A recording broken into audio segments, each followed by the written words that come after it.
Тел гади корал. Шул ук вакытта милләтнең җанын, рухын ачып бирә торган гаять киң дәрья. Безнең дәрьябыз татар теле. Телебез гасырлар катламын кичеп, Кулгали, Мөхәммәдияр, Тукай кебек сүз осталарының телләре белән чорланып, дөньяның иң коммуникатив 14 тел арасында лаеклы урын алган мөстәкыйль һәм төзек кагыйдәле камил тел ул. Тик бүгенге көндә вазгыять шундый ки, татар теле дәрьясына кибу куркыныч яный. 2002-2010 еллардагы халык санын алу мәгълүматы күрсәткәнчә, шул 8 ел эчендә татарча сөйләшүчеләр саны 1 миллион кешегә кимегән. Гаяз Исхакый инкыйразы ишек кага түгелме? Безгә, татарларга, телебезне, рухыбызны, милли әдәбиятыбызны, бөек тарихыбызны киләчәк буыннарга тапшыру өчен берләшик.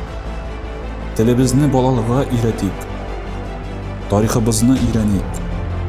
Сыйфатлы, матур, җәлеп итәрлек контент булдырыйк.